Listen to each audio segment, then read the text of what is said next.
We live?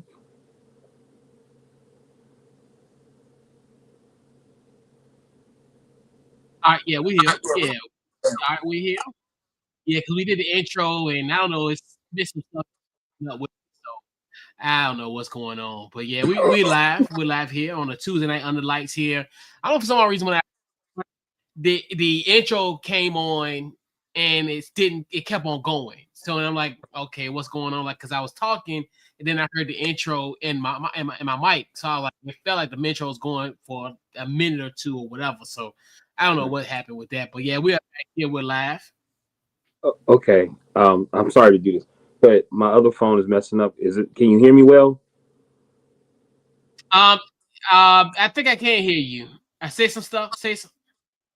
Checking 1 2 3. Checking. Yeah, I can hear you. Okay. Let's go. Yeah, so yep, we're back here on a Tuesday night here under the lights. Episode 375.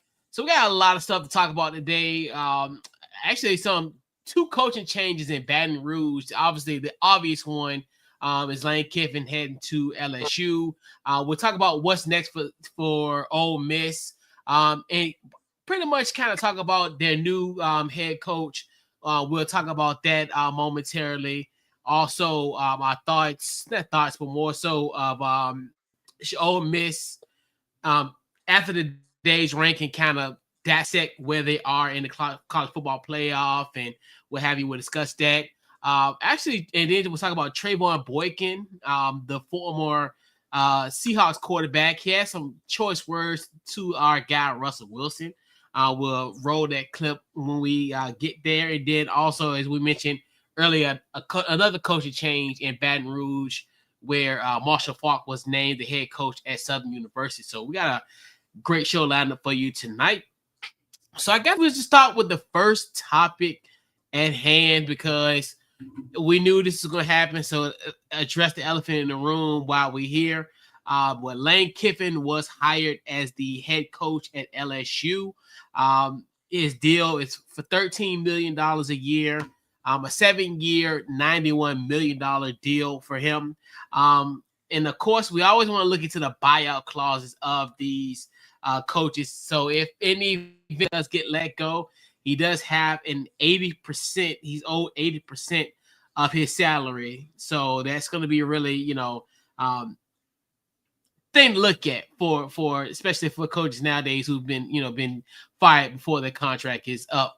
And what's just your overall thoughts on Lane Kiffin heading to LSU? Um, I think it's just part of the game. I think I was it's I really I was hoping X was gonna be in so I could put some more perspective on it because I know you guys have a little more knowledge, but from what I've seen, he was the Raiders coach and each team he went to, he ascended. If you look at his records from what I think it was 5-15, then or like I think it was what 28-15, and then eventually 55-19 for each one of the teams that he went to. So I just feel like you know from going from Ole Miss to going to LSU, it's where he really wants to be at. He wanted to be at one of those top schools that's highly respected, that most likely he can win the championship at. Just like it's probably the closest thing he can get to being the coach for like a team like Alabama. So I saw that part, and then I know it's more variables to it about hurting the kids and college and selfish, and just seemed like that's just the name of the game right now, and it seemed like it's always been that way. Where if you deciding to do anything professional, it could anything professional, any type of business, things can change just like that. A store manager can leave, anything can happen. So I don't have a problem with it. I feel like that's the name of the game right now. Um, so I'm really interested to piggyback on maybe what you got to say. Yeah. I don't necessarily have a problem with that. I think my big issue, and the first thing I want to bring up is the needing of a college football commissioner. Um, Mm-hmm. because they gotta get this calendar straight. Mm-hmm. Because essentially in normal circumstances, this really shouldn't have mattered. but you got a team that at 11-1 that will Mm, make the college football playoffs. So the timing is bad, but you got to think about it. Early signing day is, I think, tomorrow. I think my memory serves correct. Early signing day. The portal is January the 2nd. And you got the other signing day, which I think is like the first week of February, what have you. So you have to kind of do this deal now. And I understand like Lane Kiffin wanted to stay at Ole Miss during the playoffs, but the way the college football calendar lends itself, he couldn't do that. Obviously, right. I do like the fact that he did let Charlie Weiss Jr. Become the let him stay at Ole Miss to be the OC for Ole Miss's playoff run. So I definitely give him kudos for that, because that's just one of the things where that's another thing where at least they'll have that offensive continuity, which we'll talk about more about that on the Ole Miss side as we get there. But I think the issue, in my personal opinion, is the calendar. I think if the calendar lend itself to be more like almost like the NFL, where you really can't poach guys in the middle of the of a playoff run. Yes, you can interview the guys, but they can't formally take the job. There's so many different jobs that, as far as when we look at impact. I gave an example the other day. It's like, if, let's give you an example, Ben Johnson, got the Bears #1 seed in the NFC at this point. They got a top seed, and Right. he can't jump ship and go to Tennessee because although Brian Callahan got fired in October, he Mm-hmm. can't just jump ship. And I give you another example of like with Washington, their quarterback coach, Coach Pritchard. His last game was Sunday against the Broncos because he had to coach now his new head coach at Stanford. So it's kind of one of the things where it's because of the college football schedule. So to me, I feel as though the schedule needs to change, because I think if the schedule was conducive where you can still coach out this year and then you can worry about all the extracurriculars after January 19th, the college football championship game, then I think Lane should have stayed, and Lane would have been justified for him staying. But Right. you can't get mad, and like those stops that he had, yes, they were unceremoniously. I mean, obviously the Raiders situation when the late great Al Davis called him a liar. Then that situation. Then with the let's do a timeline. So he ended up going to Tennessee, left them in the dead of night to go to USC. Go to USC, get demolished by Arizona State. He gets fired on the tarmac. Pretty much, Pat Hayden said, "Hey, you gotta have to find yourself a ride back to the facility. Mm-hmm. We're not taking you back to the facility. You fired on the tarmac. You get you get a ride to the tarmac, and you get your stuff and you get out." The situation with Alabama, where Nick Saban fired him a week before the championship game when he took the job at FAU. It's just like it just happens that way, and it's just so I don't blame Lane because the stuff that he has gone through. It's like, I know people say, "Oh, he could have got a statue at Ole Miss, this and third," but you got to go for where it's at.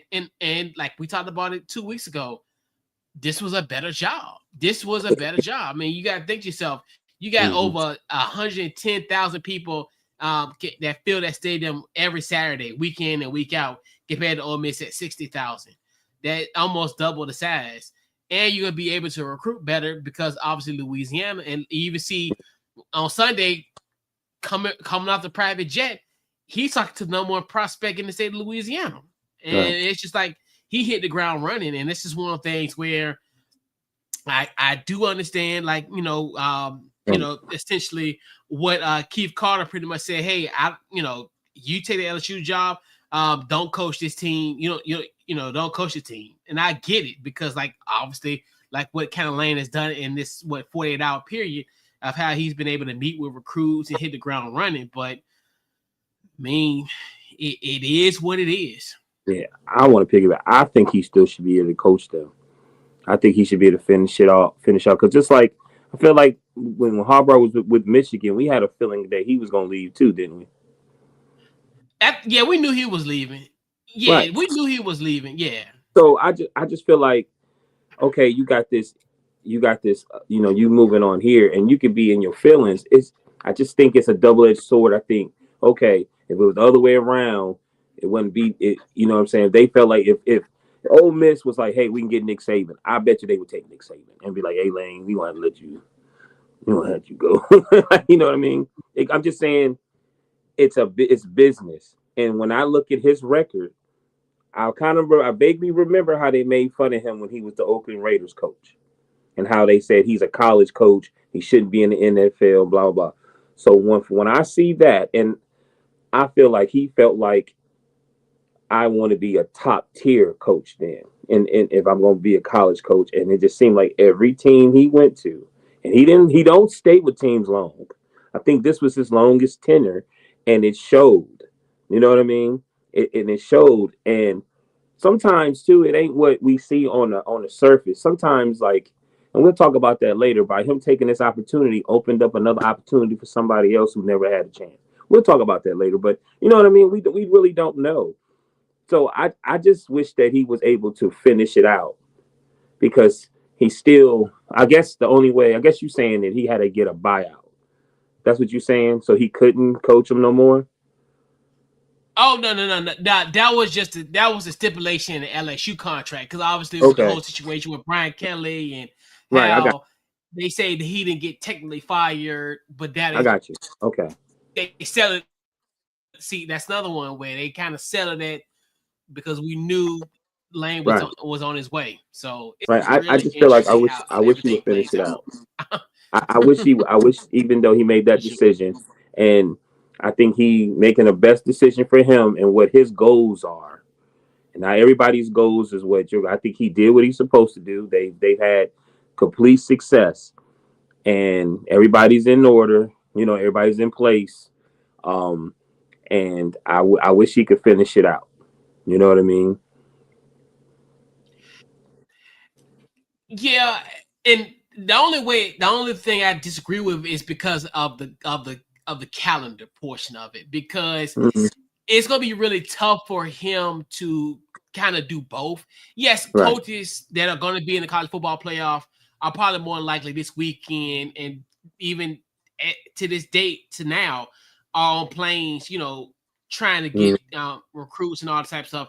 It's just so much work that has to be done with this, and then trying to get the portal, and just the whole fact of them feeling as though, like, so, oh, Miss, you're gonna poach our players, you're gonna take some of our players from Ole Miss and you're gonna take them to LSU.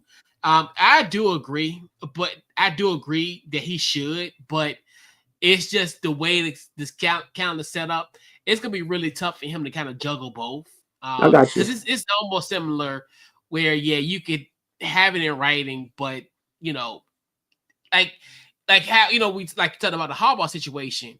That one's a little bit different because, hey, you're going from college to the Yeah, pros, where the the schedule. pros don't the schedule. I mean, because you obviously, because you think about it, nothing really happens after, once Super Bowl is over. That's when kind of everything goes, almost like with Kellen Moore.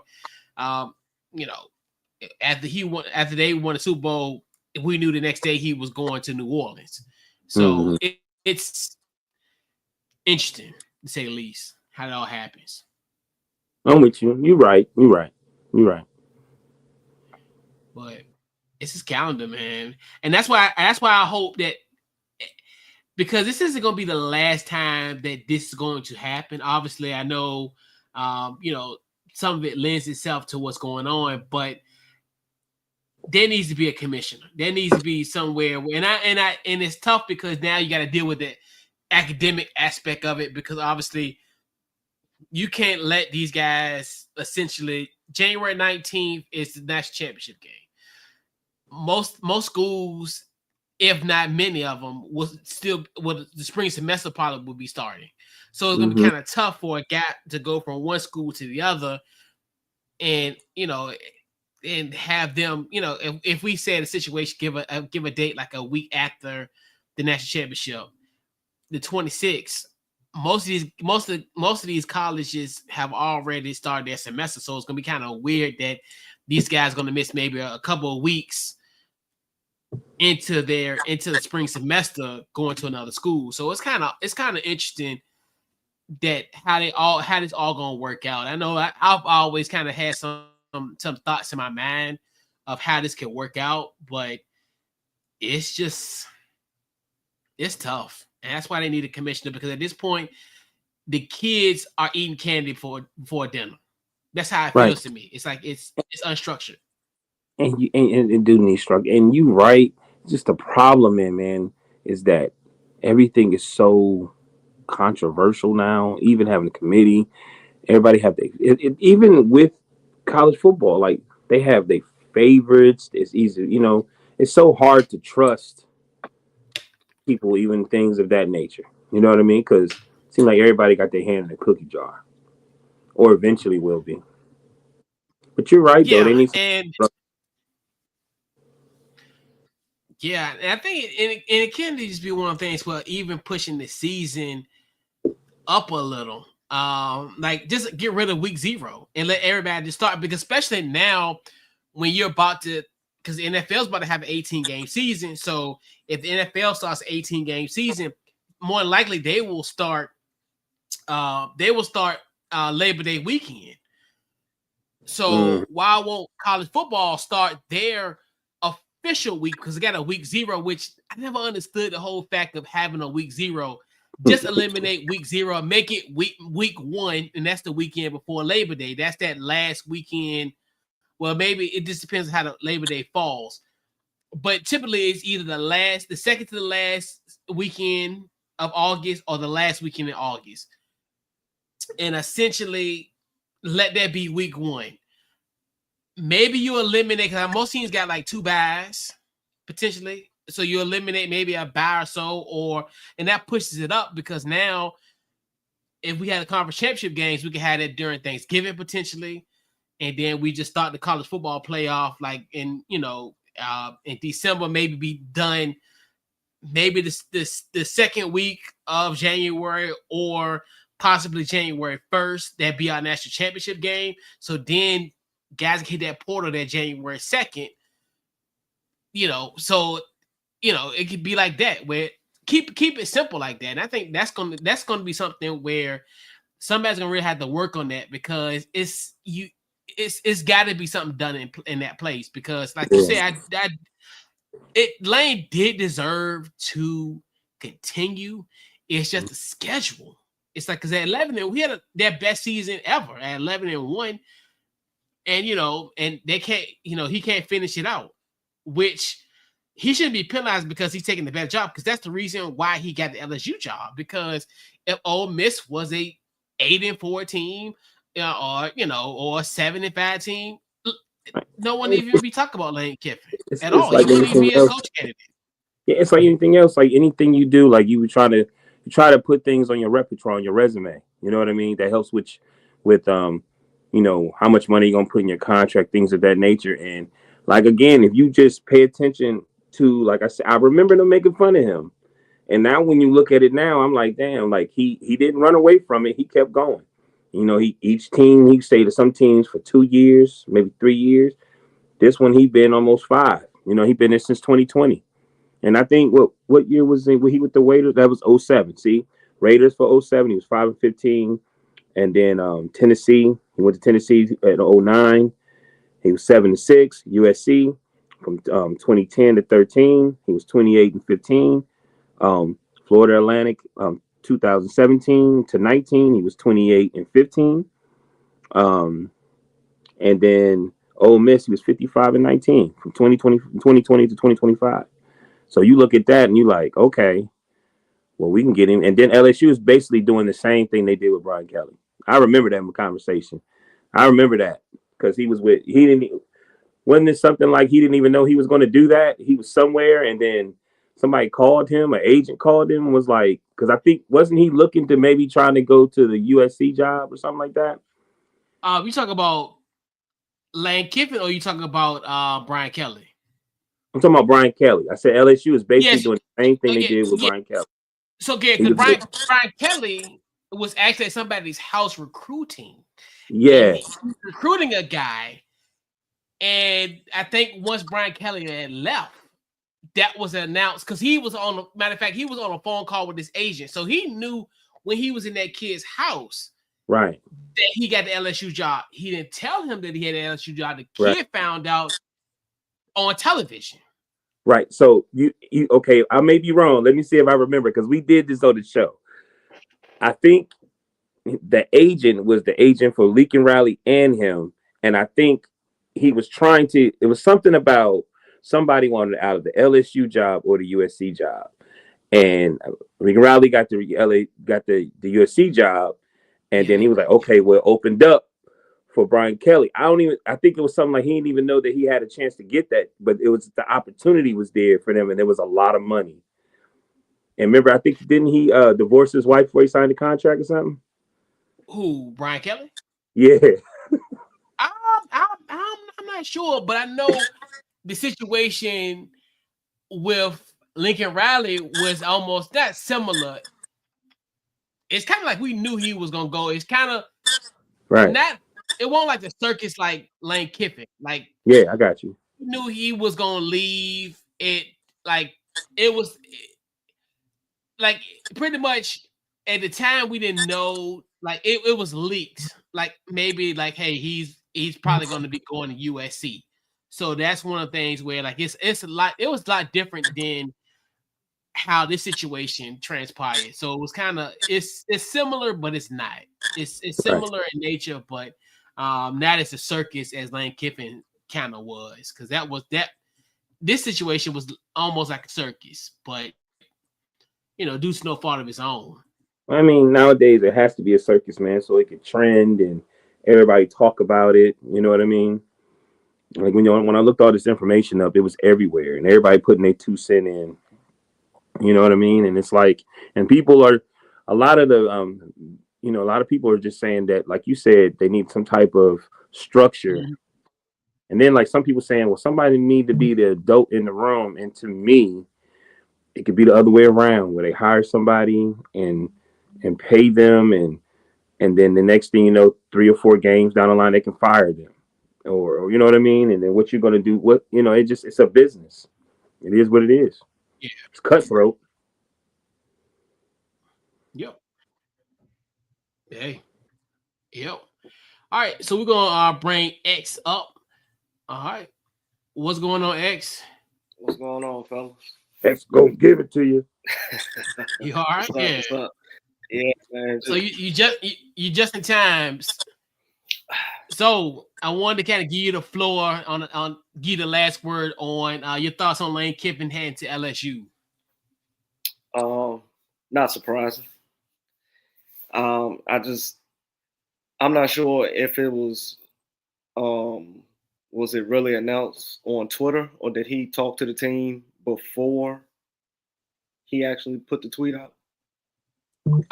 So no. All right, so this is how it happened. I'm starting to feel like Marty Smith now, but all right. So basically, they had that meeting at essentially at I want to say like 2:00 their time. I think no, it was at the end. It was anyway. They had a meeting Sunday. Okay.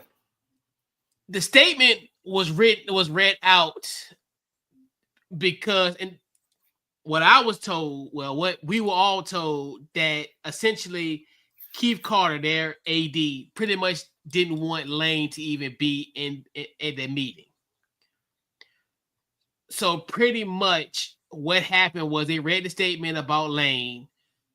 Then Lane didn't even meet with them. So pretty much Lane was pretty much on his way getting that private jet to Baton Rouge, essentially. So he didn't address the team. And then once the meeting was over, the guys were yelling, the Pete Golden era has begun, just to paraphrase it. So in other words, no, he was, in other words, the way it sounds like he wasn't allowed to even address the team. Okay. All right. Okay. I was just wondering because I feel like it would have been like disrespectful to the team if he didn't address them. But if he wasn't allowed to address them, then it's totally different. I think it's, in my opinion, I think it's kind of I think it's kind of I'm gonna just say whack that the fact that they didn't allow him to address the team. I mean, were they afraid that he was gonna try to take some of the players with him? I mean, more than likely it may happen. Everybody that he recruited to Ole Miss this upcoming season is probably going to decommit and commit to LSU. So I mean, like I said, I feel like it was no reason for. I'm assuming the AD made the decision for the AD and whoever else was involved to come to the final decision of not allowing him to address the team. I mean, Yeah, sound like it. He pretty much brought them back to prominence, put them back on winning back in winning ways. So why not let him address the team? You're already not allowing him to coach the team. And did they make the CFP? More than likely they will. Yeah, more like that. Okay, so yeah, more likely. Yeah, we'll talk about that when they received it today. So more than likely, yeah, I think they're in. All right, so you're not allowing him to coach his team in the final, like what could potentially be the final game of the season. So I don't know. I think it's just a whole mess. They could have handled it a lot better. But as far as Lane Kiffin to LSU, I think it's a good fit. I feel like he's an SEC coach, and I never thought Brian Kelly was an SEC type coach. Mm. Like we all know, when it comes to college football, the SEC is the cream of the crop, and I feel like you have to be like an SEC style type coach, and there's not a lot of them like out there. And if they are, they're already coaching the team in the SEC. Can I ask a question? What is the SEC style coach? I feel like it's a tough skin, being able to handle all the BS that comes with it. And unlike Brian Kelly, he gets upset when they are to a slow start and calling people spoiled. Like, no, that's the expectation at LSU. You got, you got to be. You can't be thin skinned. You can't be sensitive about, because it's week in, week out. You got to deal with just about everything. You're the most hated person one week, and then you're the most loved the next. You know, it's obsessive. Yeah. And I ain't mean to interrupt, but I was thinking like a lot of those teams, like those fans treat those teams like NFL teams. They love the Alabamas, they love the Floridas, they love the LSUs, they love Ole Miss.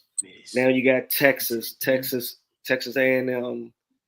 Like those teams are, Oklahoma. Those teams are beloved by their fans and a lot, and they're beloved by a lot of college football fans. Like I said, people hold the SEC to a high regard, especially in college football. It's like it's the SEC, and then it's everybody else. Okay. Now it's making sense. Now it's starting to make sense that made the right move for himself. Because I'm sure him not greeting the team probably pissed him off, but it would take someone with tough skin to say, "Hey, I made a decision. I knew it was going to come with something." It makes sense. Starting to make sense now.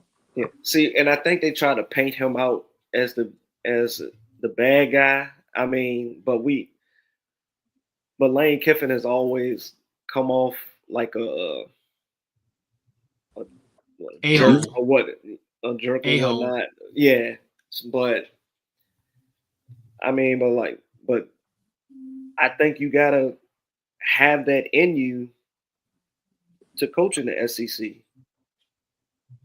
I think it's something you just gotta have in you. You can't be a pushover and think you're gonna be successful, especially in the SEC. It's not gonna happen. Another question: do you think That might. I looked at his stats. I was talking about earlier. Do you think that was his plan? Since he left the Raiders, that I want to make my way to the SEC. Um,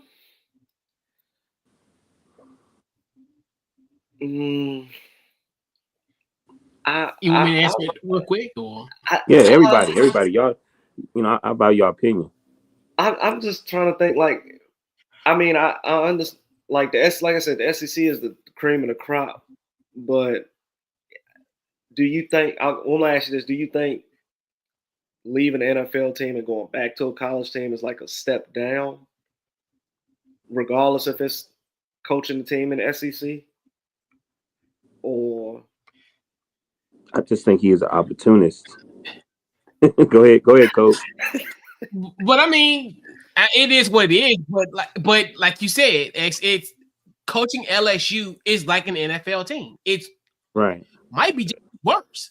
I mean, because you just think about as far as because like you say, they live, eat, breathe, and sleep sports. Because remember, this like during COVID, they were if it wasn't for the SEC, I don't even think we would have had a college football season that year because they were so gung ho to the fact, hey, we're gonna have football. We don't care. Like they were so gung ho about the sport, and I think Lane knew I think he knew that at Ole Miss there's a ceiling. And I think because you look at like even his roster last year, you think to yourself like, you had a pretty good team last year, and they didn't make the college football playoffs. And so even though this team was 11-1 and what have you, but it's just one of those things where, yes, I definitely think there was gonna be another movement for Lane. I didn't definitely, people was thinking that he was gonna be there long enough to have a statue, but that's not Lane Kiffin's MO. That's not his MO to be a more. I don't think he wants that. I think he wants to have that redeeming quality. Like it's like everybody. He has a chip on his shoulder, and that's why, like you said, as far as an SEC type coach, you want somebody like him who has gone through so much the gamut of emotions in college football. This dude, like we talked about it, the late Al Davis called him a liar. You don't think, even though he told me that 20 years ago, you don't think I sit with that at night and somebody like him do that? Do you think when Pat Hayden fired my ass on the tarmac, told me to get my stuff, I gotta find my own mode of transportation to get my stuff? You don't think that don't sit with somebody and he don't have an edge? The hell with the whole establishment. That's the type of stuff that turns people into villains. And like we said, the narrative always points to him to think, yeah, Lane Kiffin is an asshole, but no. Right. We made him an asshole because of the stuff that people have done to him. So he's created this, everyone created this fictitious narrative about him, but I understand it because you've gone through so much. Of course, this stuff didn't kill me; it just made me stronger. And I'm gonna show you in LSU those 100,000 fans in the fall that hey, I'm that guy. I've been through it all. I haven't had the rosiest past, but guess what? I'm gonna show you. And like you said, that's that SEC pedigree where it's like I'm not afraid of the big moment. I'm not gonna get small when the competitions get hard.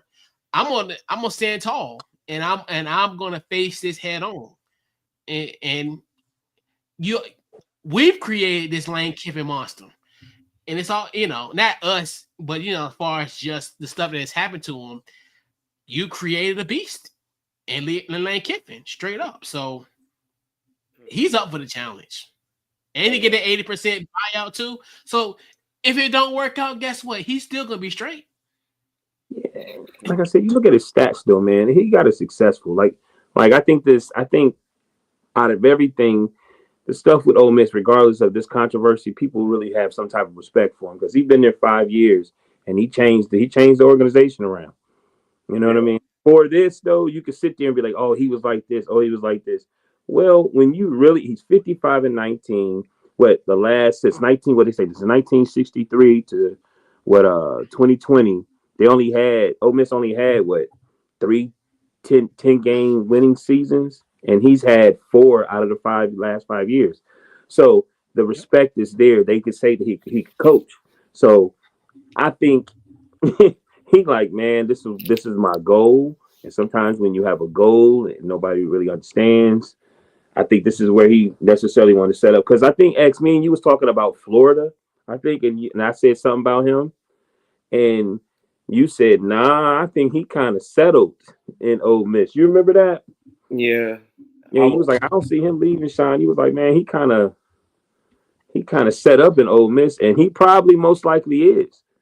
But it's a simple fact is LSU, and like you said, SEC. Like he was like, this is what I could just feel the conversations with his wife and everybody. Like, this was one of my goals is to get here, to be able to do what I did here at Ole Miss. So they trying to make it because everybody feels sorry for the kids and this record breaking season and all that. But man, you got to do what you got to do. And Yep. and coaching a team like LSU is like one of those teams that's top of the SEC. I mean, yeah, they had their down years, but a lot of coaches wanna be that lead guy at LSU. Like when you think of LSU, you think of SEC championships, you think of national titles. That's the mindset you get when you think about LSU. Right. That they're a program that's built on winning. And it's a lot of pressure on, like I said, on coaches that coach there to win. And that's why I said, and coach even said, you got to have that tough skin. You kind of got to have like that don't give a F type attitude. You got to be focused and always remember the main thing is the main thing. And with LSU, like either if it's LSU, Alabama, Florida, Georgia, the main thing is the main thing for them is not just SEC championships, is national titles. National title. That's the end all be all for those teams. And I know I may have left out Texas, Oklahoma, but they're like new to the SEC. Right. So they still got that Big 12 following. But like I said, once they, you know what I'm trying to say. Like it's just it's national title or bust. Or bust. Pretty much, yeah. So.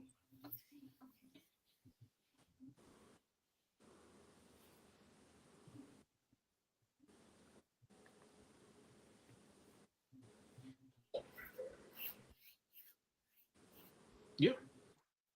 Okay. Made, Brian Kelly got October 26th. Initially, that's how I first thought was Lane Kiffin. Because like you said, it's just like that. And that's why it kind of, when we talk about as far as how the wheels is in motion, that's when the wheel got in motion to me. Because to me, even though, they had a rough season, they knew that. So I think they knew what they were doing. They were calculated in the situation, and I think that's why they knew that some opportunity was gonna come that they could coach. Not talk about temper or anything, but they know, and it is what it is, and it's gonna be interesting how it's gonna be interesting at these SEC coaches meetings, how it's all gonna play out. And it's gonna be a little fun, But oh yeah, yeah, very much so. So in the aftermath of this LSU situation, we did find out that former defensive coordinator for the Rebels and Peter Golden was named the head coach of the Rebels. So, fellas, what you guys thoughts on essentially Peter Golden being named the head coach in the college football rankings shortly? Peter Golden being hired as pretty much promoted as head coach for Ole Miss. What's your first extra thoughts? To be honest, Coach, I really don't know that much about Peter Golden, but he's stepping into a situation, especially with coaching this bowl game, where it's a lot at stake and there's a lot of eyes on him following Lane Kiffin. So, I mean, Okay. I hope him all the success in the world, because like I said, like we just talked about the last segment, the SEC style type coach. Can he fit? Can he fit that mold? Like I said, I wish him all the success. I hope he can hang on to, if not half, majority of the players that's already there at Ole Miss. But I feel like it's going to be hard to do, especially if Lane Kiffin had recruited majority of those guys and the recruits that's coming in. So Peter Golden back is against the wall off jump with the bowl game coming up and then the recruiting season that's upon him. So he's gonna hit the ground running full speed.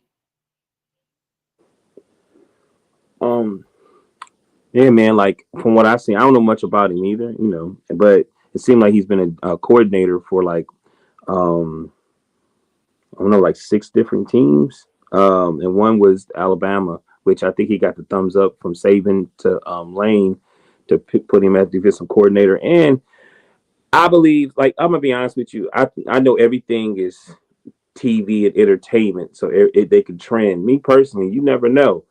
Behind the scenes, this might have been a plan in the first place. This is what I really want to do through Lane. So allegedly, this is just Maui talk. Okay. You know what I mean? And then him taking that step or that opportunity, maybe it was set up for Peter.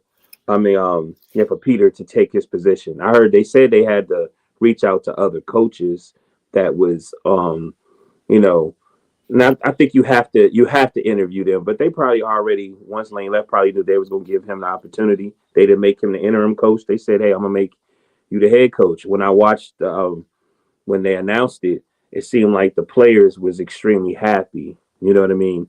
That that they picked him, and so I think it might be one of the things that's positive. If they at least they still have somebody there, like you said, that might have still that SEC type of feel or just understand. I just it sucks, but I think they might have a guy that some of those players might not leave. They might stay. I hope so. I hope so. Especially since if Lane's with LSU Yeah. and they showed something in the past where he was saying, like, it seemed like he understands the new how things are now in college football. So he may bring some recruits there, but he might have an opportunity to get some real top guys since he's at LSU. That's it. Go ahead, Coach. Yeah, I mean, I think it's one of the things where I think definitely he deserves a shot. Obviously, he's a 1984 brethren, so I always got to give a huge shout out to that. I think he's almost similar to kind of as far as when it comes to that mode. He's had some time with Alabama. He's served as a defensive coordinator for a few years. Also was a linebackers coach.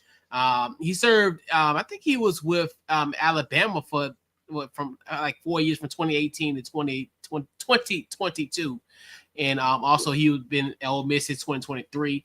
I think it is a situation where it is time for a guy like him to at least get a shot at it. Obviously he's been in coaching for nearly 20 years, so this is kind of one of those things where it's like a guy like that at least deserves an opportunity to coach the team, and I really just want to see how the team will play in the college football playoff. And that's a thing where you really want to kind of see this is a great opportunity to kind of test it, because if they can get a win, which I think probably more than likely they will get a win, because they'll have more than likely will have a home game at least. So in the first round, so at least they have a home playoff game. So you'll kind of see what he can do, and like he'll be able to retain.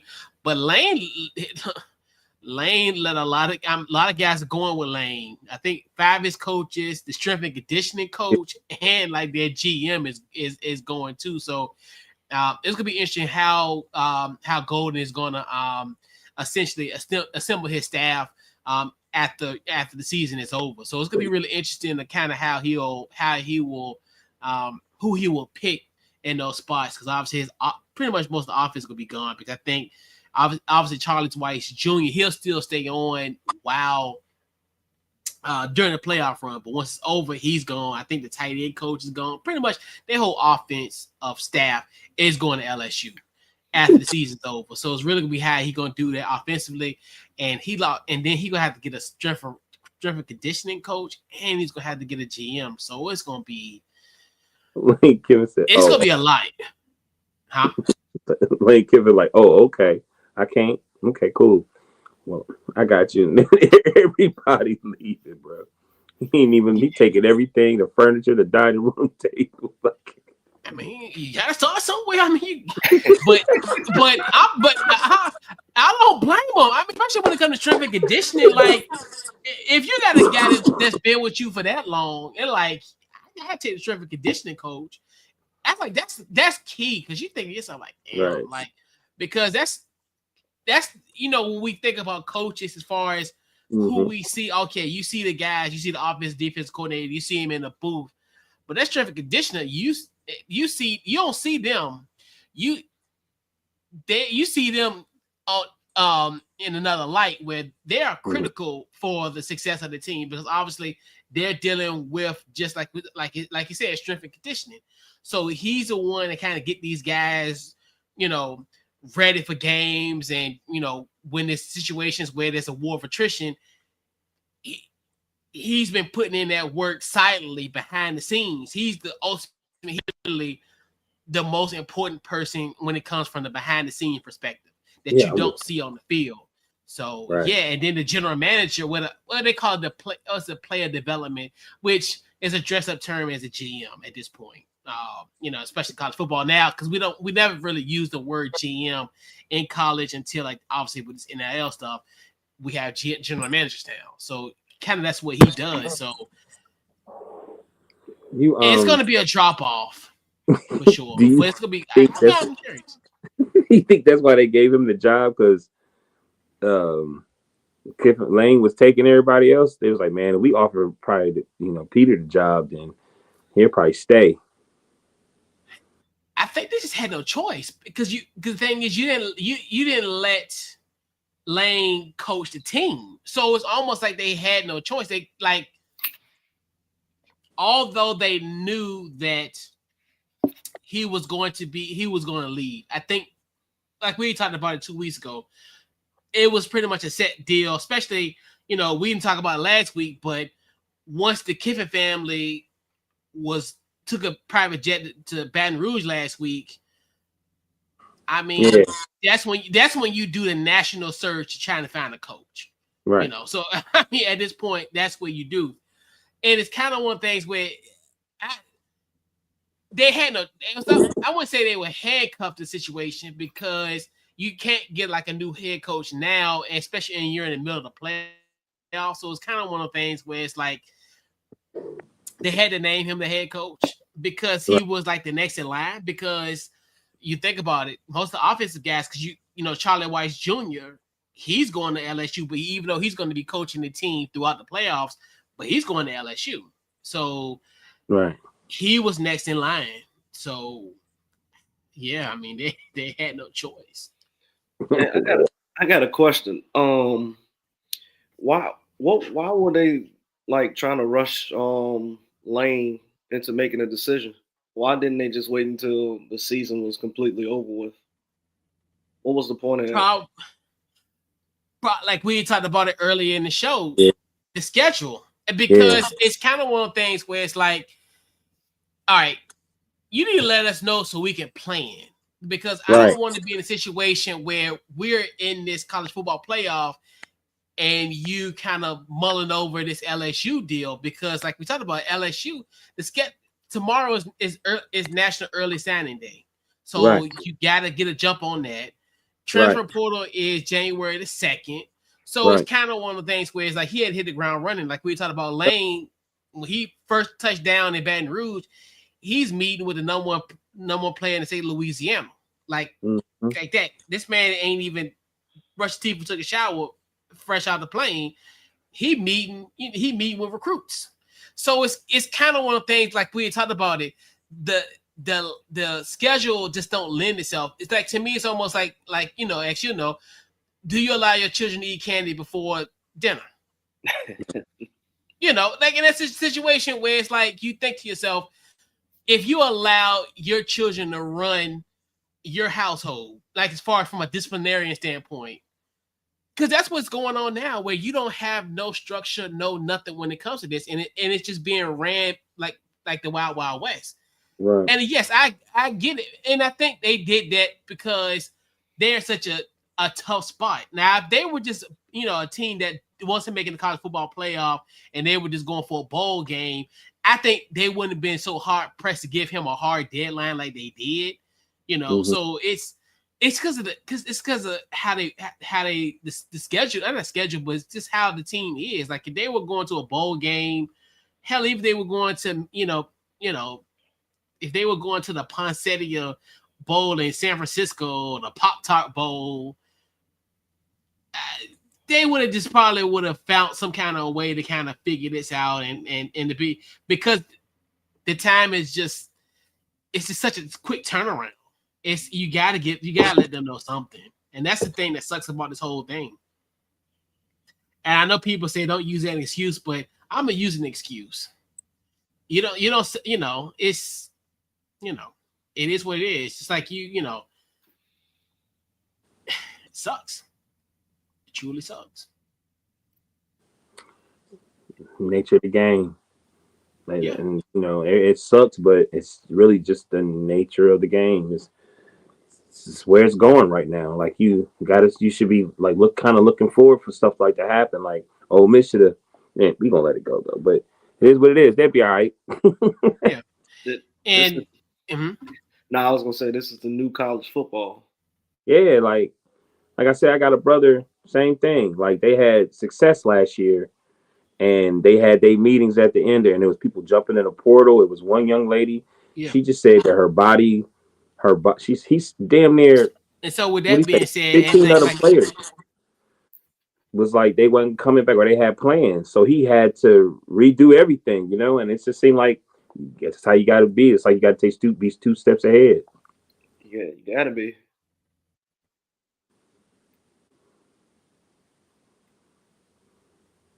Yeah. Okay. But yeah, and I talked about as far as the whole,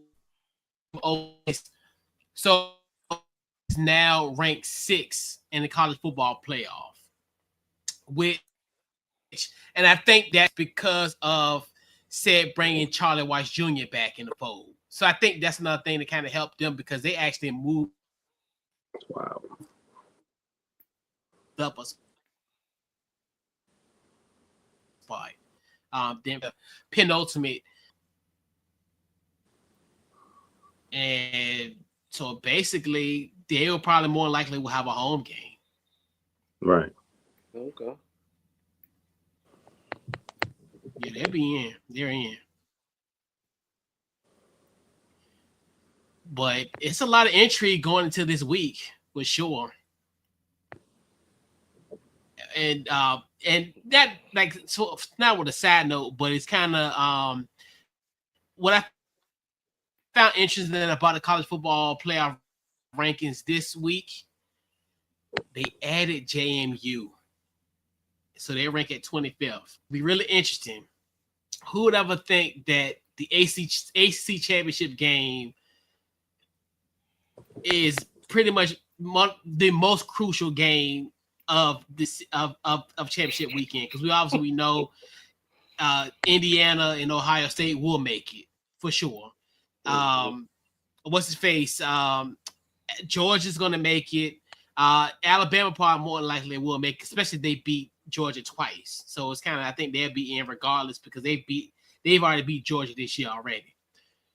So basically UVA Duke. So and it's just in case if UVA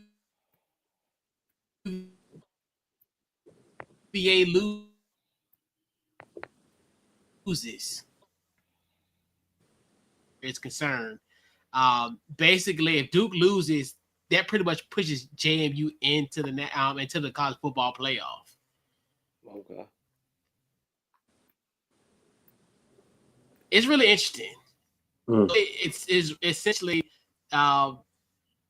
it's gonna be crazy. It's gonna be crazy how these rankings are gonna finish on Sunday. But yeah, it's gonna be interesting for sure. Yeah, it's always is towards the end anyway. Oh yeah, a lot on the line. Yep. Oh, for sure. Yeah. Yeah. Yeah. Well, at least we can have one team in the Commonwealth make it. So I'll root for that. So right. Well, I think of James Madison. I think of let me shut up.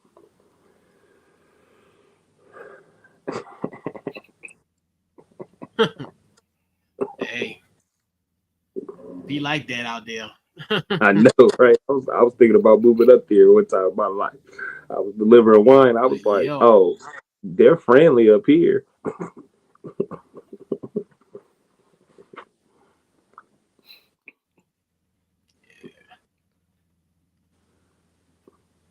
Yeah, my only drawback is it gets too damn cold out there. And there it is. Like, yes, it does. It's extremely cold out there. Nope. Yeah. Nope. Yeah. Yeah. When it's 30 degrees, it's a different 30 degrees out there. Degrees, different 20s. If it's close. Hey, at least they got Buc-ee's. Yeah. You have Buc-ee's. Yeah. I heard when they opened up, somebody said it took them 3 hours to get in that call.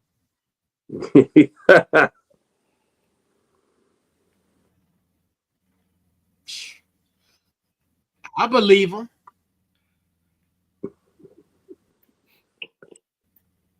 Yeah, man. Yeah, Buc-ee's is interesting.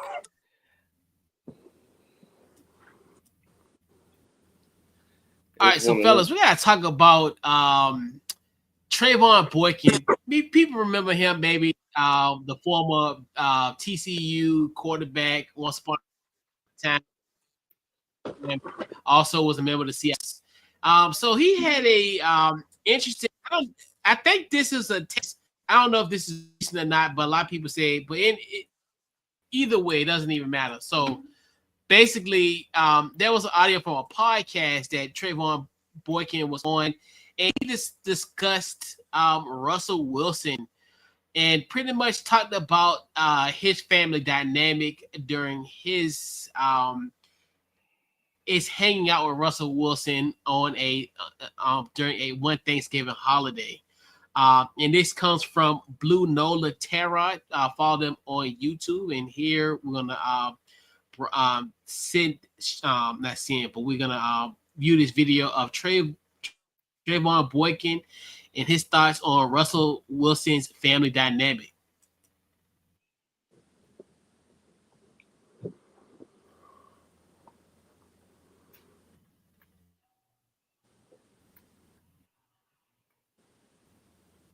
Russell Wilson, I went to his house for Thanksgiving.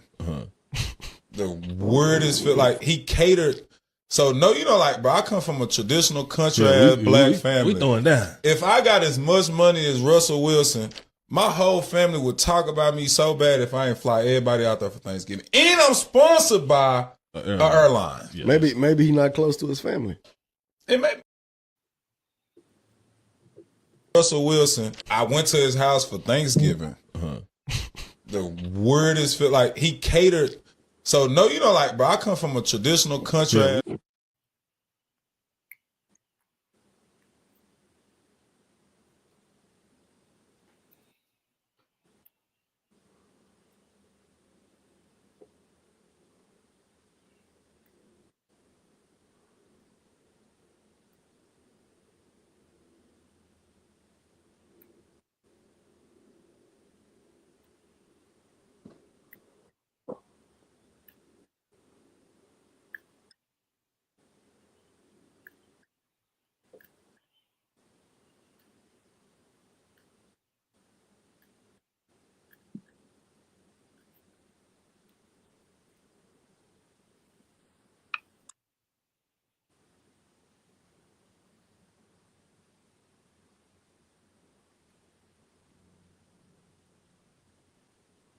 Coach,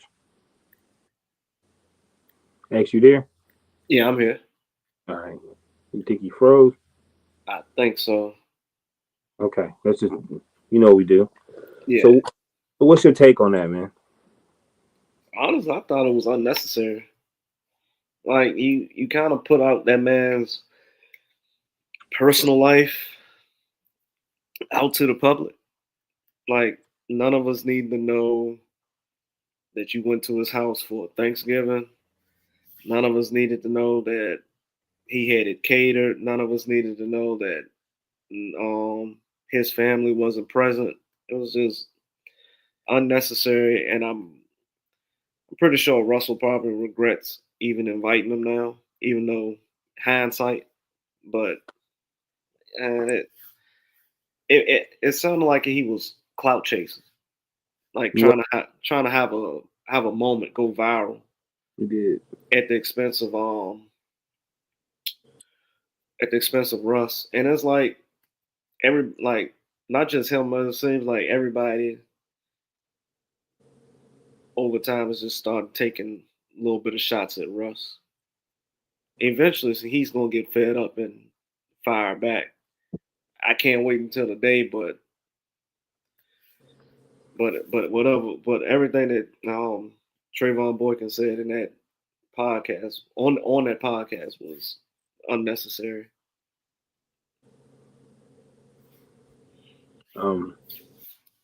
He is cloud chasing. I wish that Russ would put a do-rag on, get him a pack of Cools, not even Newports, give him maybe a black amount, get a bottle of Hennessy, and let everybody know how he feel.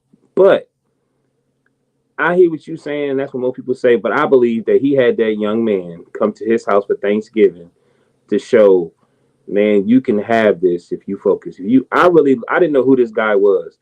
But once you start, and even Google didn't have, they put all his negative stuff in such a positive way. You know what I mean? And I think he went there to show him a different side of life. You know what I mean? And Russ is a different side of life, even probably as an NFL quarterback, blah, blah. He's highly successful in a lot of things. And he most likely was showing him, you either going to want this or you're not going to want this. And that young man had so much trouble. And he was clout chasing because it seemed like when you read through all his troubles that he's trying to figure out a way to change his perception of himself, because he made a lot of mistakes, even in college, even in the pros. And he used this so people can make a name of himself. And all he did was stir up all his negativity from his record. You know what I mean? If you're going to say that, you should maybe flip it and say, like, but I appreciate blah, blah, blah, blah, blah. Because, like Joe Budden says, podcasting. People get that microphone and they want to make a story out of something, be a little dramatic about it. And to me, I feel like Russ is a strong dude because Russ take it. And they ain't really stopping him. He's still pushing. You know what I mean? Still doing what we do. They always trying to make him out like he a clown, he this. No, man, he ain't going to give y'all his number. Like, you know what I mean? That's not, we work together, but man, we ain't trying to chill like that. And it was just Thanksgiving. You know what I mean? Like, I ain't give you my phone number. I know who you is. You know, I don't mean to say that, but he didn't give us our phone number. I'm looking at him like, yeah, I ain't giving you my phone number, but I just would, it's. I know everybody's saying it was uncalled for, but when you're dealing with podcasts, even to do that through the podcast, sometimes they say things to try to go trend and go viral, and it worked. But he also have to use a name, and Russ is a star, man. It's always been a star, so people want to get a piece of that shine. So he said his name. You know what I mean? Even when the dude said maybe he's not close to his family, and there's a lot of people who aren't close to their family. You know what I mean? They didn't have their whole family at Thanksgiving or this, and that. A lot of people that do that, but yeah, it was uncalled for. He was cloud chasing. But weren't they were teammates in Seattle, right? Yeah, and that's what I'm saying. He was. If you read his troubles, even when he was in college, he got in trouble for some stuff. You know what I mean? Like you look at his stats, I was like, damn, how many years did he play? Like, you know what I mean? It's really nothing.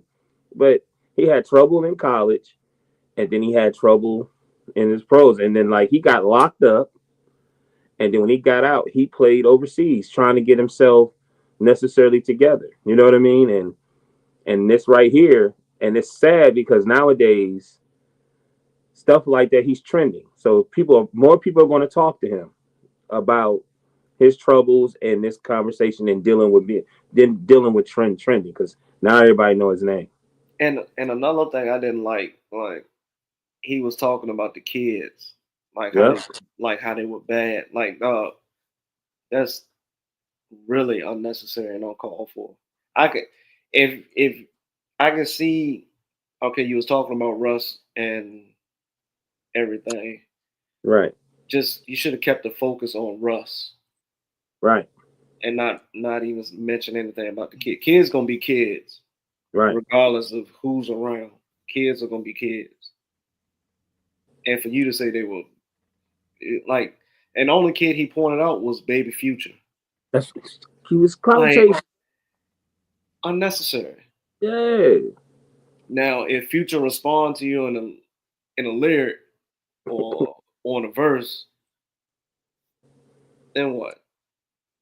I just like I said, the whole thing was unnecessary, but you just should look. And I ain't gonna say, but I'm gonna say it was unnecessary, and you definitely should have left the kids out of that whole conversation between you and that podcast host.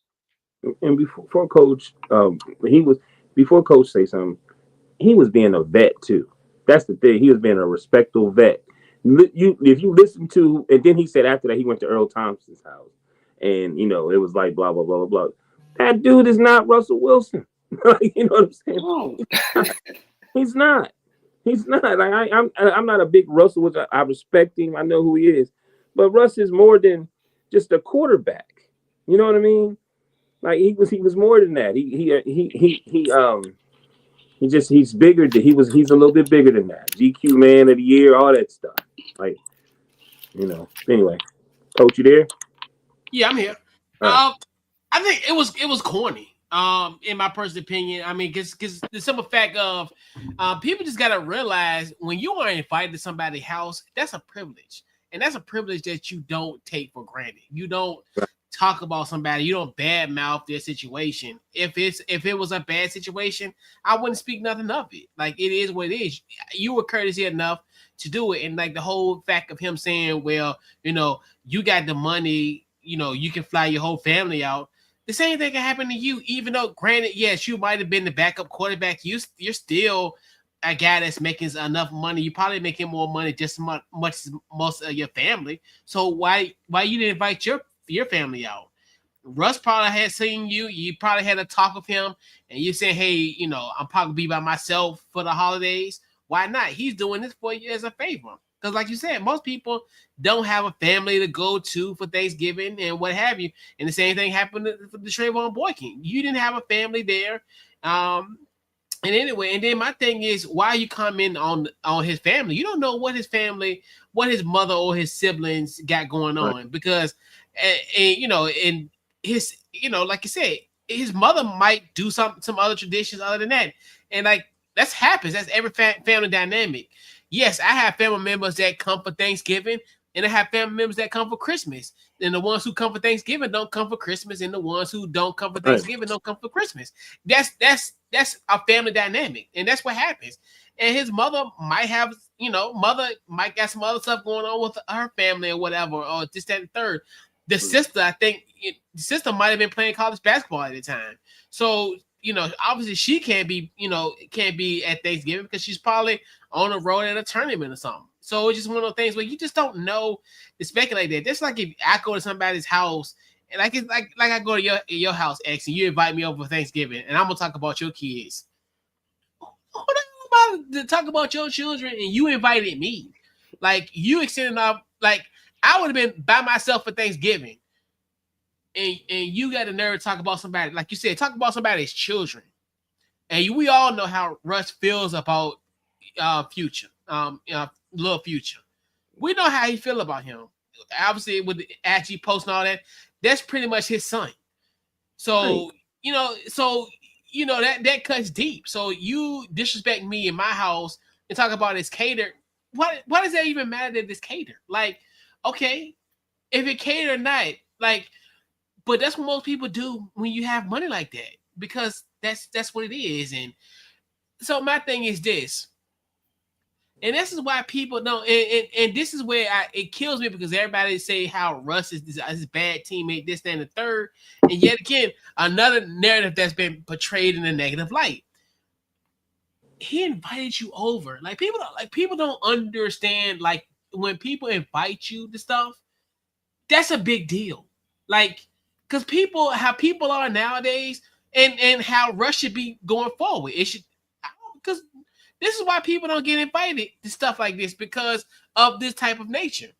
Because I don't want to invite you something, happened several years ago, and then you talking about it negative, like, no. So, and to me, for him to give you that olive branch and invite you to something, and then the whole thing with going to Earl Thomas' house after it. Okay, Earl Thomas got a functional family. I don't think so. What position? So it's just like who? Boykin? No, Earl Thompson. He was a safety. But Earl Thomas household, from what we read on the internet, is not the loving and conducive family or whatever that I guess Trevone Boykin was seeking during his little his Thanksgiving visits. So it's just one of the things where it's like it's corny. Like, would have been even more salacious. You talk about what happened with Earl at Earl House, because I guarantee you some stuff kind of went down there potentially that. But we know something has gone down in that household. When no one's around. So talk about the salacious details that comes with that. That's more tea that you can get from Russell Wilson and Sierra and family. Yeah, but who wants to hear that though? Don't nobody want to hear it. It's Russ. Russ is a star, man. Exactly. He's a star. The messed up thing about that is the simple fact. I think he was being a good vet. Because that was his backup and say, man, come there. And you got Sierra right there. Of course they're gonna be catered, man. She gotta deal with choreography. She gotta be a mom. She gotta do a bunch of stuff. She got a big show coming up. Got to go to the studio. You know what I'm saying? Yeah. I'm just saying she's a superstar herself. But yeah, so she probably can cook, but she probably want to rest too. It's Thanksgiving. Yeah, but most people who got money is gonna get it catered. I know if I had money, it would be catered. I don't care. Like if I had the money, best believe every event I'll ever have with anybody would be catered. Hell, a dinner for two would be catered if I had the money. Yep. So it's just, and that's another thing. Why even bring up that detail, which is so minute and dumb? Like all of this, to me, it's just stupid. Man, and it's just kind of one of the things where trying to say he acts proper. He acts a specific way. That's why. but it is what it is. But even it, like I said, it's still corny because you knew who this person was. So if he was corny, this and the third, just say, "Oh no, thank you, Russ. I appreciate it. I appreciate the offer." But no, you should just went to Earl House and just let it be. That was your only Thanksgiving dinner. Go to Earl House because it was popping there, as the kids say. It was popping. But I think we need to. Well, I'm not gonna say we. I just think people in general need to get out of that mindset and notion that being proper and stuff like that is not for say not black. Like it makes no sense. Like how long did Russ play the league? This will be what his 14th year. When he came in at 11? 2012. 12. So this is 14th season. Yeah. What I'm saying is he's more of the most successful and financial, black quarterbacks in the league. Like, to be honest with you, I think Russell Wilson, and I start thinking Patrick Mahomes, to be honest with you. I think Patrick bigger, but I think the style to me started with Russ, where he would use his legs and then use this, you know what I'm saying? He didn't run as much, but he used his legs because they knew he couldn't run. I just always, that style, they remind me of each other. And I just think that he was being a vet, saying, hey, man, blah, blah, blah, blah, blah, come eat Thanksgiving with me. Because even with Antonio Brown, it was those type of stories. You know what I'm saying? He was taking care of his kids, and we called Mike Tomlin, and he was like, man, it's Easter. What should I do? You know what I'm saying? I think he was just being a vet. And truth be told, you know what I'm saying? No disrespect, blah, blah, blah.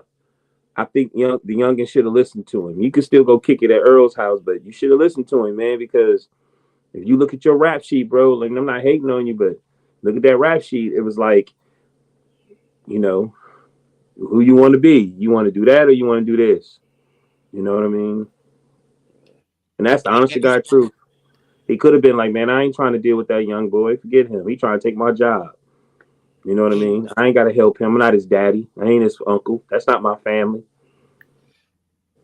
Right. Like we said, the birds flock together because they have eerily similar, even though it was the wife situation in Earl's case. But it's eerily similar. So like you said, like I was saying earlier, that's why that it would have been probably more salacious details that he could have talked about at Earl House. Not saying that the act was committed there, but we know some stuff went down with both, with both of them, and they both with Trevone in this in his situation. So So, and like you said, it's that notion of like, it's like the properness is properness and all type of stuff is not like conducive to our culture, which that makes entirely different sense. But that's what Russ has been dealing with even when he used to be in our backyard, because I remember people looked at him as almost like the Carlton Banks of this area. I remember that. So it's kind of one of the things where, and it's kind of one of the things that, he's has always had that type of connotation last around him, which at the end of the day, because even we talk about it even now, I mean, even to this day, they still talk about his relationship. And it's just like, just give it a rest. I'm like, at this point, they've been married forever. He done put like 4-5 babies in this woman. At this point, let's stop having think pieces of how he's corny or that he wifed a single mother. She only had one child out of wedlock. But the last 4 kids? And I think I don't know if she's pregnant or not, but she had like 4 kids from Russ. So it's like, you don't know where to have it. So it's just like, but that's what I'm saying. So it's like, at this point, ain't no need to have these think pieces about this type of stuff. It is what it is. And like I said, I looked at his rap sheet and they said he got locked up. He tried to change a little bit. He played at different leagues and all this other stuff. Yeah. And it's like, man, you could have spoke about that, cracked a few little jokes, but it got a little corny and disrespected, where Russ might be a gatekeeper for you. You know what I'm saying? Like you never know. Like, I'm just saying you don't want to, when you still trying to get out there, you don't want to necessarily knock down people that deep down, be there for you, that was there for you, regardless of what you think. He invited you to Thanksgiving. That was respect. Privilege. You know what I mean? You sat at his table in his house with his family. It's a privilege. We know what that means, don't we? We all grew up in, was in certain people's house, and and we know what that means, for a man to or his family to accept you and let you come in their house. You know what I mean? It's a privilege. It's a privilege. And like, if I'm always invited to something, I'm always like appreciative of it, because like I said, because I know how sacred a house is. And for you to want my presence in your home, that means a lot to me. It means more than the meal that you're serving me. It's more than the hospitality that you're going to provide me. You invite me to your safe haven.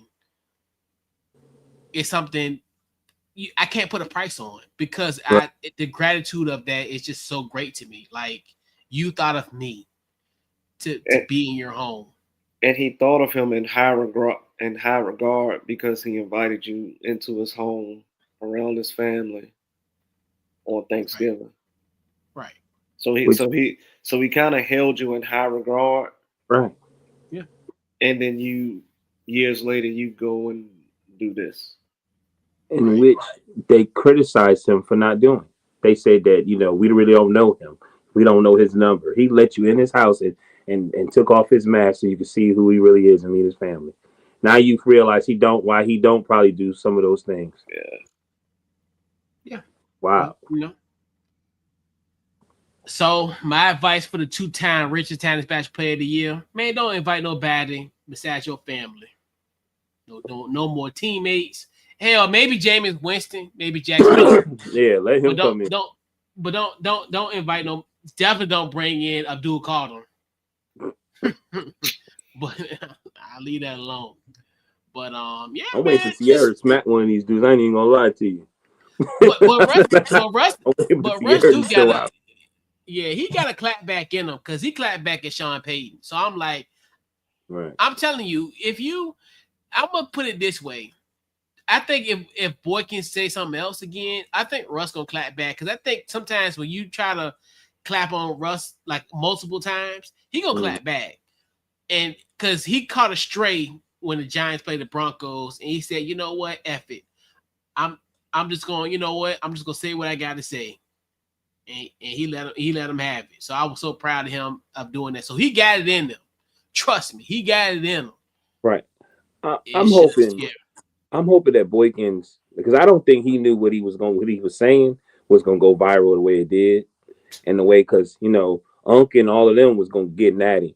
So I'm hoping that there was a conversation. He apologized, because I seen when he was about to say something about Lil Future, but he was about to go into detail and he stopped.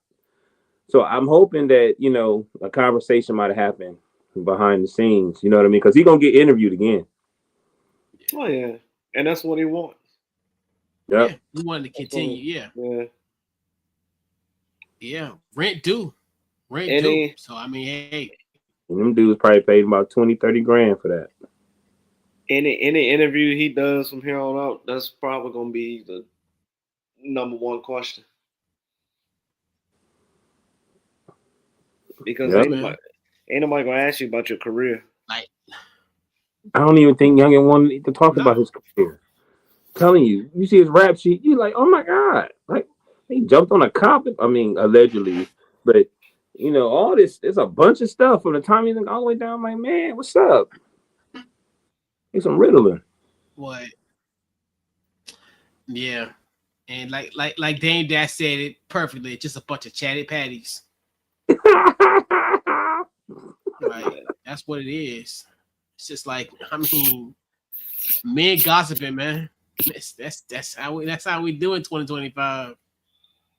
And it sucks too, because even the dudes that was interviewing, they should have said so. I think one dude tried to. You know what I mean? I know an interview is an interview, and you're supposed to let them talk, but yeah, man, these dudes we have more tea than a woman's, man. Like how is this possible? You know. Yeah. But I also feel like the ones conducting the interview knew once he said that he had something. Yeah.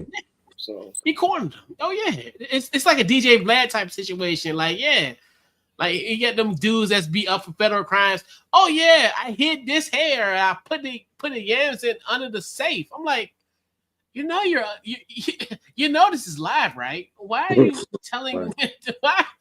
Why you're on a federal investigation? The feds are watching DJ Vlad for real. And y'all like, yeah, I did that. Yo, I murked him in the street. Like, what? What?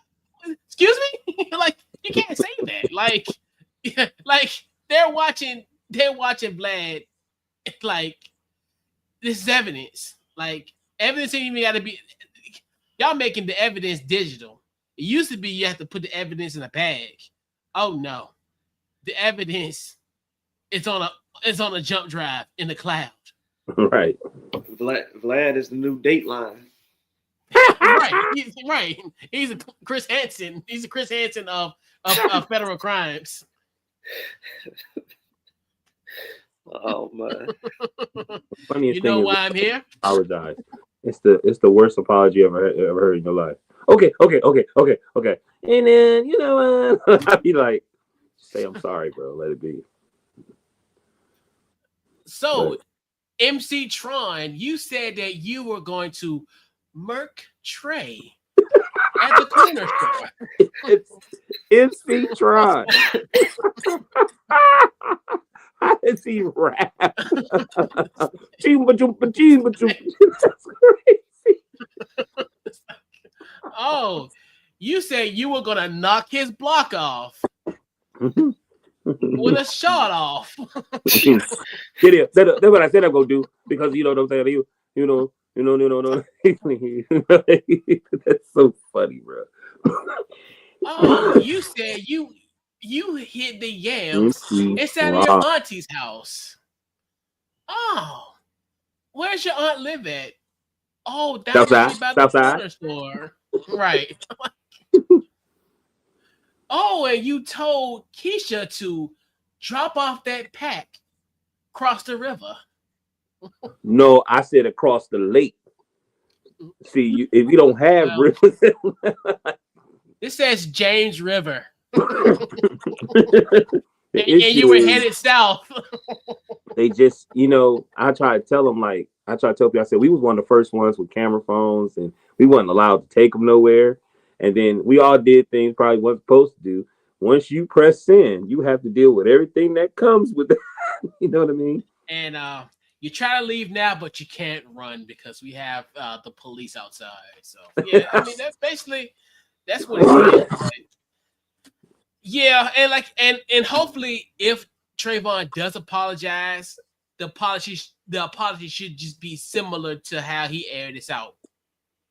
Be on a podcast, say something, a video apologizing to Russ and his family, including his son.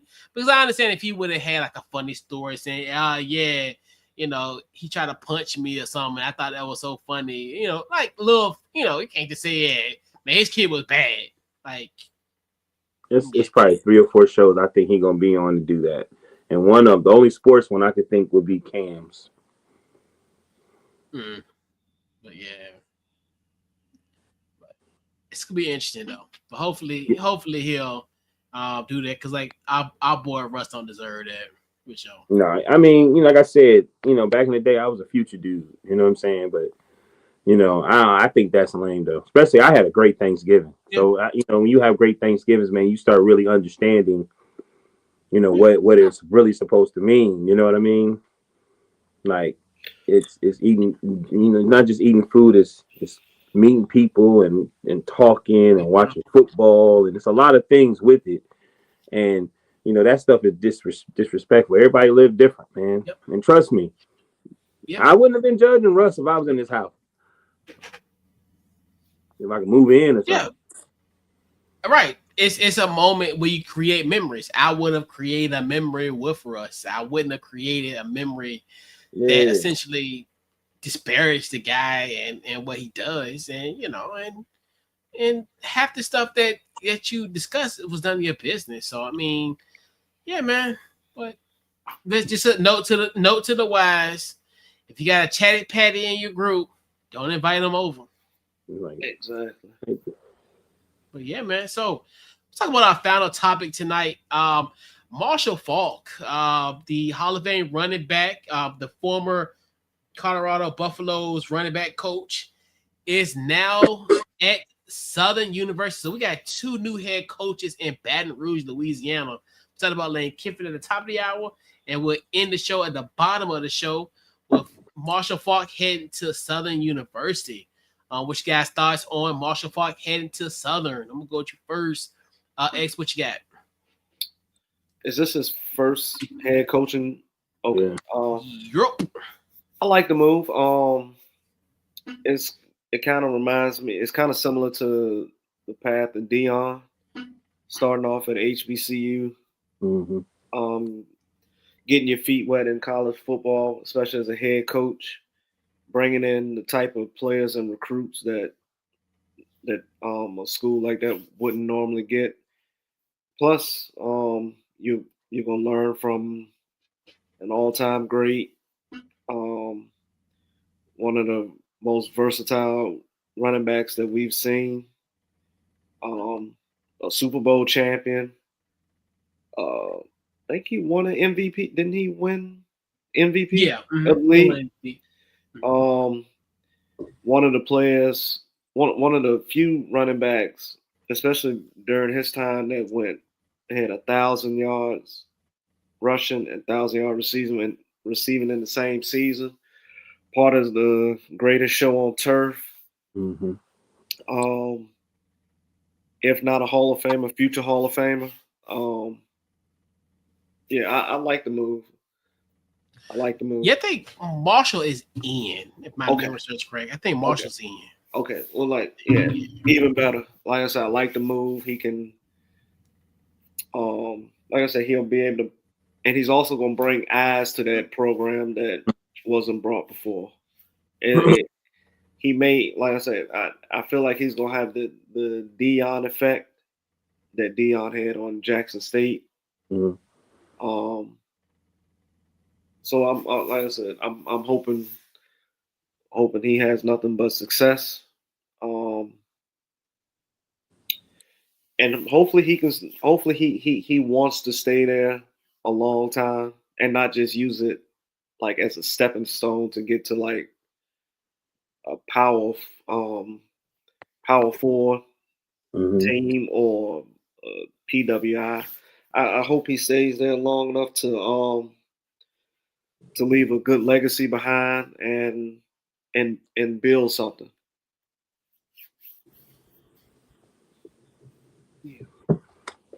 What you got, Mal? Your thoughts? I piggyback from you. Great look.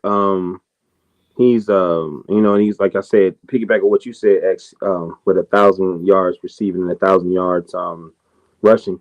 He's also the only player to have 2,000 yards rushing and 6,000 yards receiving. So you got a special gentleman. And I'm not going to take long because I think X hit everything.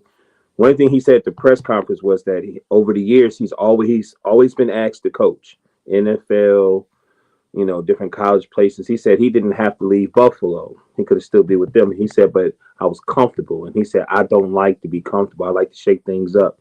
So he said, where I'm at right now, I'm uncomfortable. And he said, I like how it feels. So he was like, he said, it's an open door. Don't nobody know how he's going to do, good or bad, blah, blah, blah. So that's why he's taking this opportunity. And he said, he's going to be putting something great. There's going to be some big names come with him. So congratulations, Marshall Faulk.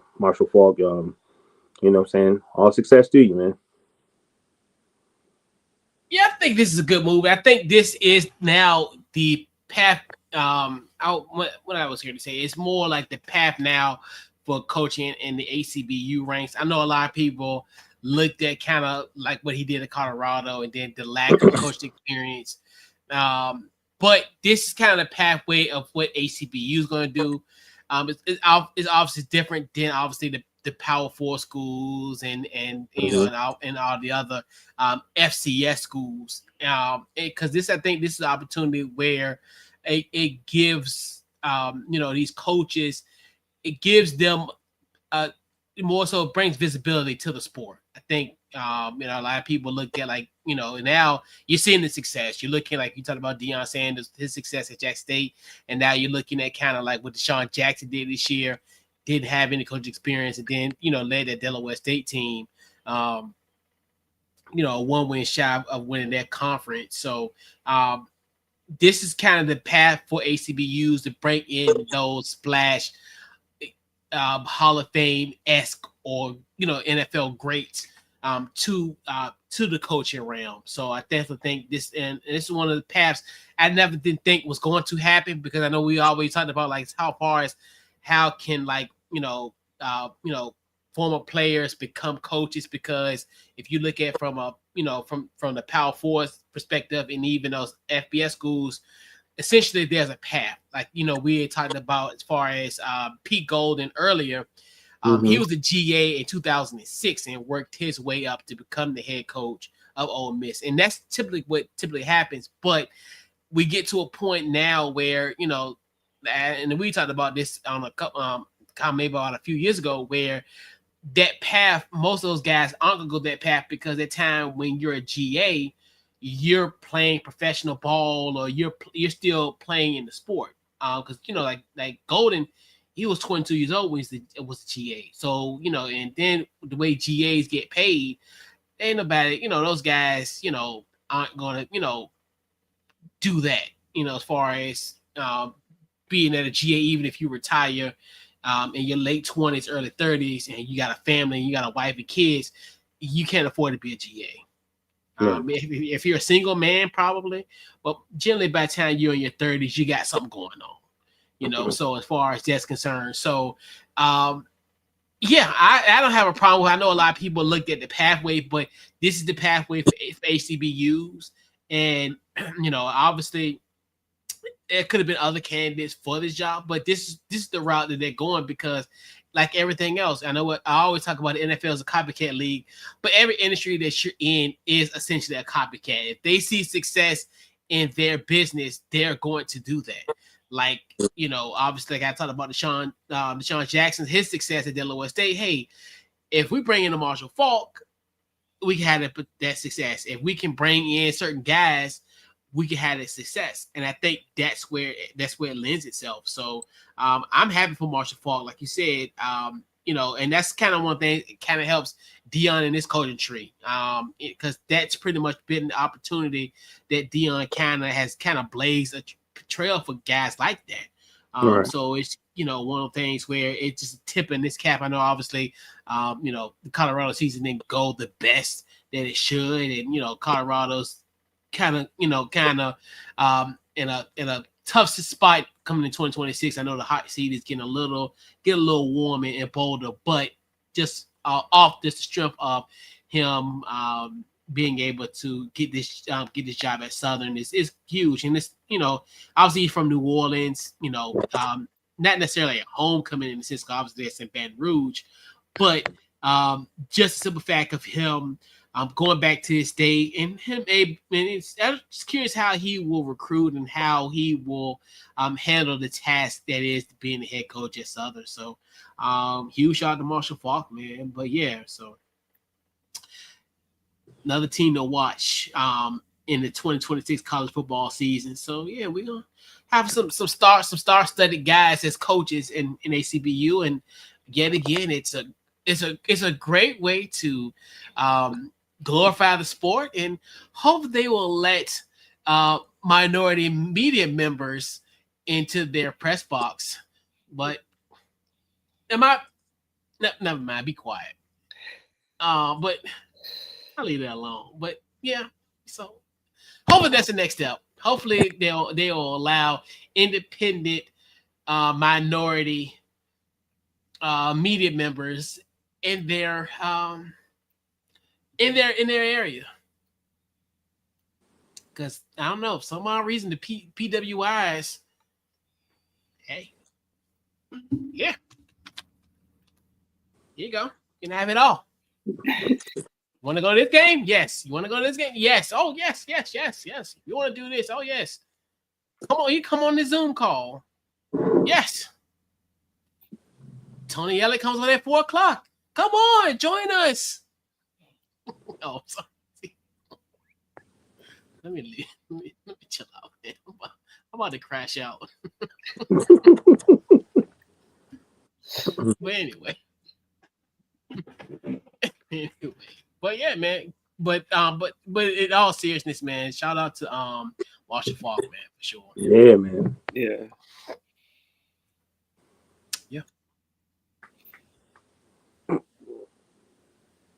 Yeah, man. So we'll put a bow on tonight's show. What gets this week's game ball? I'm gonna go with you first, X. What you got? I'm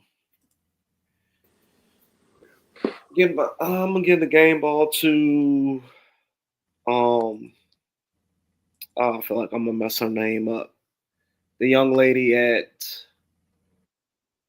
she scored 47 points the other night.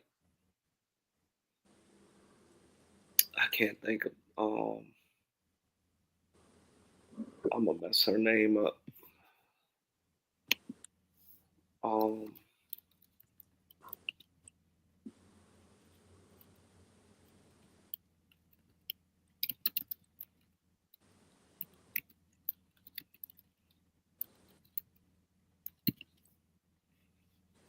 All right, I get it. Audi Cooks. Oh yeah. Audi Crooks. She gets my game ball. She scored the last game she played, I think she scored 47 points. Okay. Yeah. Who she play for? She plays for Iowa State. Oh, okay. State. Yeah. Cyclones. Ames, Idaho. Ames, Idaho.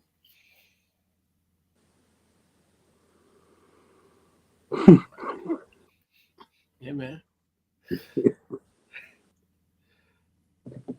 Let me go ahead. My game ball goes to ex-Raider, ex-49er, 49er, ex-Commander, ex-Charger, now 49er, Cleaning Farrell with a career game, 9 tackles and 2 sacks on Shedeur Sanders. And this is a back-to-back games. He's got a sack. That's big for him. That gets my game ball. I'm so happy he got picked up by the Niners, man. Yeah.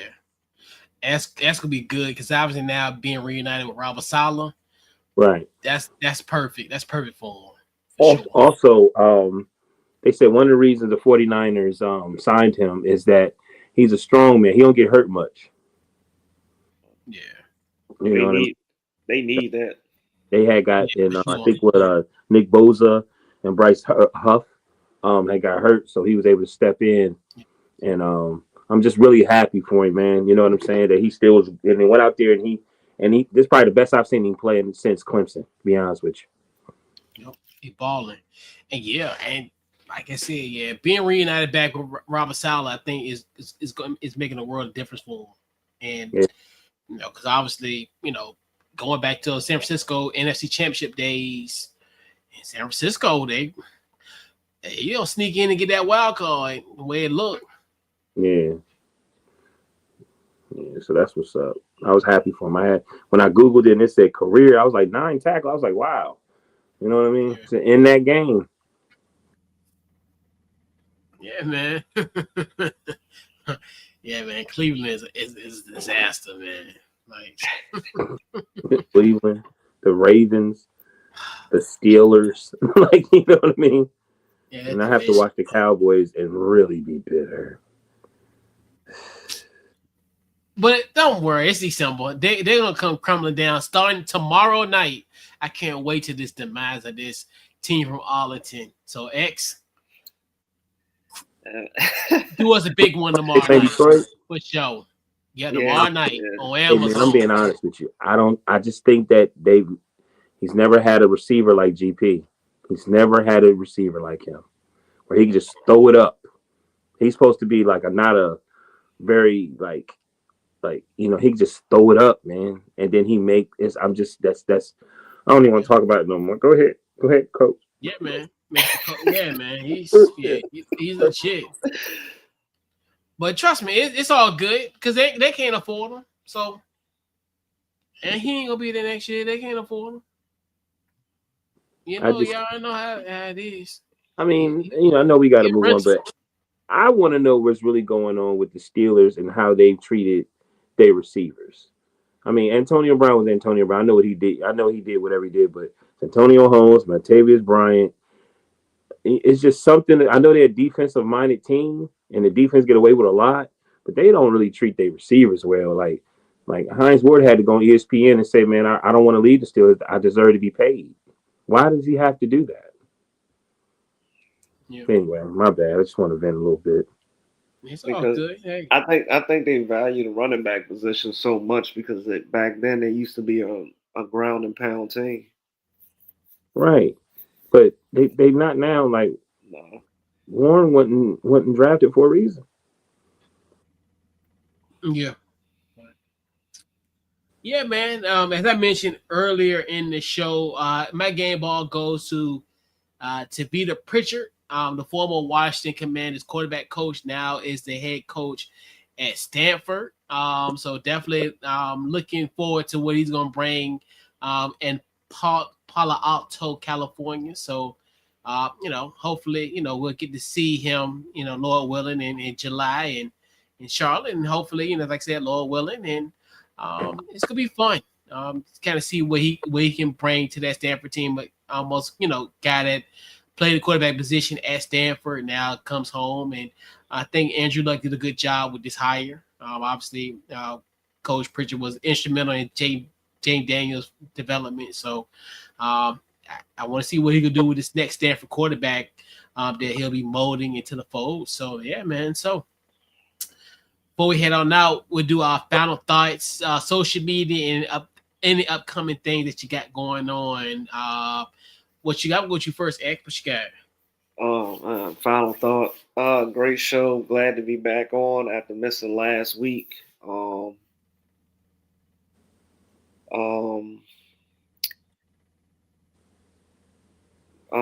What I got going on this weekend is the ACC championship game. Go UVA. And my socials is IG is game on media _X, and my Twitter /X is X_J_SR. All right, what you got, Maui? Okay, great show, man. X, I gotta ask you this question because this is what made my Thanksgiving great. This is one of the greatest questions ever. So shout out to my man Couch Coach Live. All right. Dead or alive, if you can get 3 athletes to come to the Thanksgiving dinner, this is one of the coolest questions, man, because I wish I had a videotape to everybody. Give me 3 athletes that are alive that you would invite to the Thanksgiving dinner. All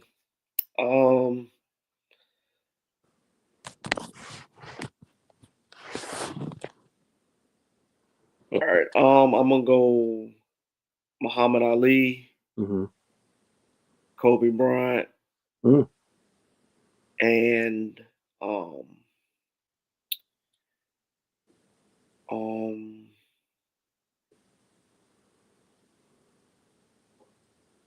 man. The third one. The third one. Yeah, the third one. I want to go.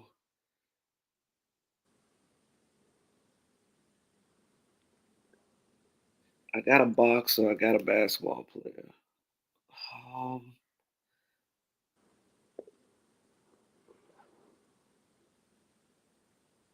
I'm gonna say I'm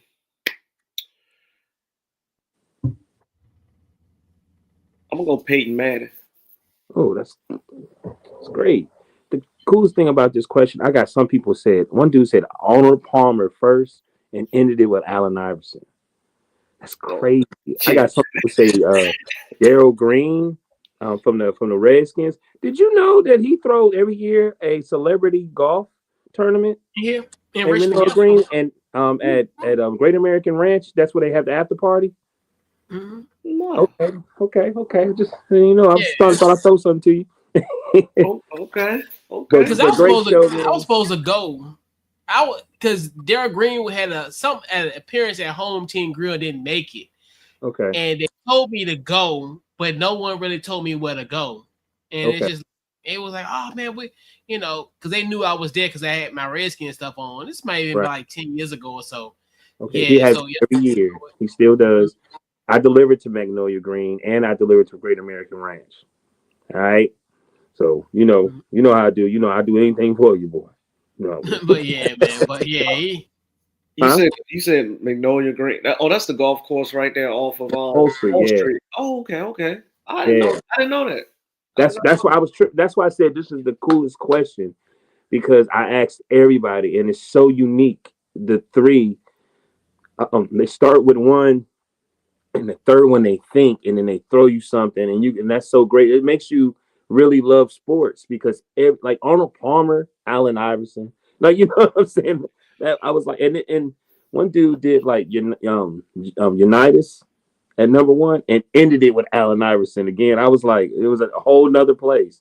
It's one of man that made my Thanksgiving great because it sparked so much conversation. You know what I mean? Like seriously, but great show. I don't have pertaining to this. I don't have much going on, but DT Morgan 78 Instagram, Sean Morgan Facebook. I'll be here next week. pretty much social media, Facebook, Twitter, Instagram, pretty much all of it under Couch Coach Live, the website couchcoachlive.com. Don't have anything coming up. I don't have anything this weekend. I'm chilling. Like I said, I thought about it, but the Christmas raid this weekend, so I'm like, nah, I won't go. And I ain't gonna miss the raid. But I started looking at them rooms, and I like, $500. I'm like, I will spend more 2 days than I spent the whole week. Do they go to Church Hill? What? The parade. Nah, they just go from DMV on Broad to 10th Street at the children's hospital. Okay. I'm supposed to do some plant work out there. Ooh, that mess up everything. Yeah, so it's just down Broad. So pretty much on the street will be closed as Broad. Okay. Pretty much up into that spot. But yeah, man. But yeah, But yeah, that's gonna be pretty fun up in Charlotte, man. Definitely safe travels up 85, brother. I appreciate it. Man, that's gonna be fun because pretty much that's gonna be the game that's gonna hang everything in the balance. Yeah. Because essentially, UVA win, they in. That knocks JMU out. If Duke win, JMU loses, Duke probably gonna be in. Even with a 5-loss Duke team, it will still make the college football playoff if JMU loses their conference championship game. Gotcha. Man, because that's the one that's really gonna matter. Because everything, like we talked about it earlier, everything else is set in stone. I mean, obviously, SEC it's just gonna be more so of seeding because obviously in the Big Ten you got Ohio State, Indiana, they're in regardless because they're 1 and 2 in the country. Mm-hmm. Alabama, Georgia in. Yeah. Obviously, if Texas Tech, that might throw a wrench. But they'll probably win the Big 12. So so because I think whoever wins North Texas and Tulane, they're in.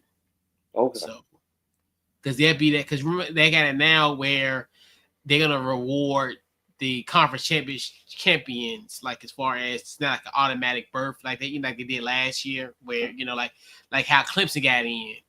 Well, Clemson didn't have no business going in because they beat SMU because they got an automatic bid for winning the ACC. But if Duke wins, they're not automatically in. But with some help they in. But if UVA in, they in. So they win, they in. So. A lot hangs in the balance in Charlotte, man. That's gonna be fun. Oh yeah. Yeah, that's gonna be fun for sure. Yeah, man. So this wraps up this week's Couch Coach Live, man. And we'll catch you guys next week. And we're out. You're welcome. Peace.